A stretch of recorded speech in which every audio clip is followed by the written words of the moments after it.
এক গ্রামে ছিল ছোটুন আর তার দাদা। ছোটুন ছিল কৌতূহলী ছেলে, আর দাদা ছিল পুরো গ্রামের প্রিয় মানুষ, হাসি খুশি, বুদ্ধিমান আর ছোটুনের সেরা বন্ধু।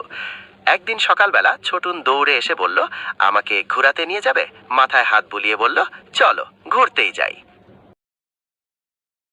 এরপরে তারা দেখতে পেল নানা রকমের পাখি। নানা রকম পাখির মধ্যে ছিল চোর পাখি, ঈগল পাখি এবং লাল রঙের একটি অদ্ভুত পাখি। লাল রঙের অদ্ভুত পাখিটি দেখে তারা অনেক অনেক আনন্দ পেল। পাখিগুলো দেখাশোনা করছেন একজন পুলিশ। তিনি ধীরে ধীরে হাঁটতে হাঁটতে পাখিগুলোর দিকে তাকিয়ে থাকলেন। পাখিদের উড়াউড়ি দেখে তার মুখে অদ্ভুত এক শান্তির হাসি ফুটে উঠল। দাদা, আমার বাঘ দেখতে ইচ্ছে করতেছে। আমাকে কি বাঘ দেখাবে দাদা? হ্যাঁ, তোমাকে বাঘ দেখাবো, চলো।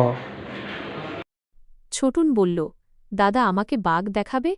দাদা হেসে বলল, চলো তোমাকে বাঘই দেখাই। তারপর তারা বাঘ দেখতে বেরিয়ে পড়ল। পথ জুড়ে ছোটুনের চোখে উত্তেজনা, সে আগে কখনো দু চোখে বাঘ দেখেনি।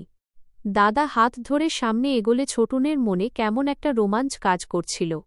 সে বারবার দাদাকে জিজ্ঞেস করছিল, বাঘটা কোথায় থাকে? বাঘটা কি বড়? দাদা শুধু হাসছিল আর বলছিল, আর একটু সবুর করো। এরপর তারা একটি বড় প্রাচীরের সামনে এসে দাঁড়াল। প্রাচীরের ওপারেই ঘন সবুজ গাছপালা। ছোটুন অবাক হয়ে জিজ্ঞাসা করল, দাদা, আমরা কি বনের ভেতরে যাব? দাদা বলল, না রে, আমরা চিড়িয়াখানায় এসেছি। শেষে তারা পৌঁছে গেল বাঘের সামনে। বিশাল কমলা কালো ডোরা বাঘটা দেখেই ছোটুন একটু ভয় পেলেও দাদা তার হাত চেপে ধরে বলল, ভয় নেই, এটা নিরাপদ।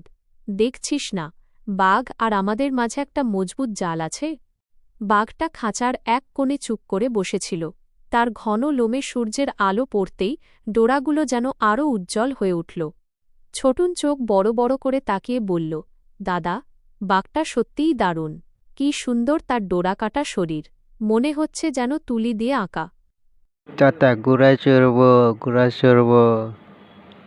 তোমাকে ঘোড়ায় চড়াইতেছি, ব্যবস্থা করতেছি। আমি সুন্দর ঘোড়াটি ধীরে ধীরে এগিয়ে এল এবং দাদাকে অনুসরণ করে ছোটুন নিরাপদে তার পিঠে উঠল। ঘোড়ার নরম পিঠে বসে তার মন আনন্দে নেচে উঠল। ছোটুন ঘোড়ার পিঠে বসে আনন্দে আকাশে বাতাসে গান করতে লাগল। তার কণ্ঠে আনন্দের ঢেউ যেন চারপাশে ছড়িয়ে পড়ল। ঘোড়ার পা হালকা ছন্দে চলতে লাগল, আর ছোটুনের হাসি মিশে গেল বাতাসের সঙ্গে। আহা, কি আনন্দ আকাশে বাতাসে, হৃদয় উঠছে মধুর হাসিতে। ছোটুনের গলা বাজে সুরে, ঘোড়ার পিঠে আনন্দ।